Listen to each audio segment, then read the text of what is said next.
Hi friends, இன்றைக்கி chicken 2020 தான் செய்ய போகிறோம். வாங்க ஃபஸ்ட்டு அதுக்கு மசாலாவை அரைச்சி வச்சுருவோம்.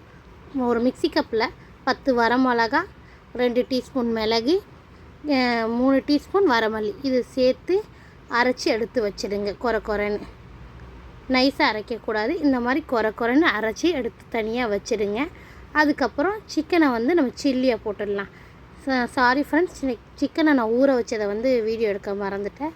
சிக்கனை நான் ஸ்கொயராக கட் பண்ணாமல் நீளமாக கட் பண்ணி அதில் ஃபஸ்ட்டு இஞ்சி பூண்டு பேஸ்ட்டு, உப்பு, 3 டீஸ்பூன் தயிர், ஒரு எலுமிச்சம்பழம், இது மூணுத்தையும் நல்லா சேர்த்து பிணைஞ்சி ஒரு மணி நேரம் ஊற வச்சுட்டேன். அதுக்கப்புறம் எண்ணெயில் போட்டு 1 மணி நேரத்துக்கு முன்னாடி எண்ணெயில் போட்டு 1/2 கிலோ சிக்கனையும் நான் பொரித்து எடுத்து வச்சுக்கிட்டேன் ஃப்ரெண்ட்ஸ். அதாவது 80% வாங்க இல்லையா, அந்த அளவுக்கு நான் சிக்கனை பொரித்து எடுத்து வச்சுக்கிட்டேன்.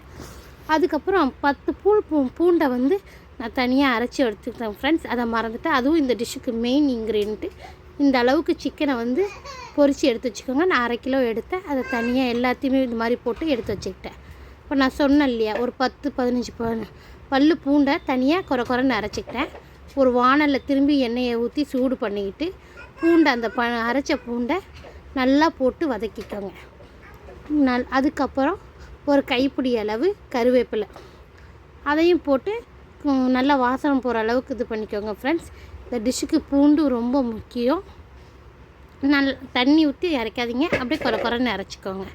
நல்லா இந்த வாசனை இதெல்லாம் போனதுக்கப்புறம் நம்ம அரைச்சி வச்சோம் இல்லையா பவுடர், மல்லி, மிளகா, மிளகு, அந்த பவுடரை இந்த எண்ணெயிலே போட்டு நல்லா வறுத்து விட்டுருங்க. அதுக்கப்புறம் நம்ம பொரித்து வச்ச சிக்கனை இந்த பவுடரில் போட்டு நல்லா இது பண்ணிவிடுங்க. கடைசியாக அதுக்கப்புறம் இன்னொரு எலுமிச்சம்பழம், நான் முழுசாக ஒரு எலுமிச்சம்பழம் ஃபுல்லுமே யூஸ் பண்ணிட்டேன் ஃப்ரெண்ட்ஸ். அதையும் போட்டு நீங்கள் நல்லா கிளறுன்னு கிளறிடுங்க. அதுக்கப்புறம் ஒரு கொத்தமல்லி ஒரு கைப்பிடி அளவு போட்டு தூவி எடுத்துடுங்க. அவ்வளோதான், நல்லா காரசாரமான சிக்கன் 2020 ரெடி ஆகிடும். இது நெய் சோறு, கீ சோறு, ஜீரா ரைஸ், இந்த மாதிரி ரைஸ்க்குலாம் ரொம்ப நல்லாயிருக்கும்.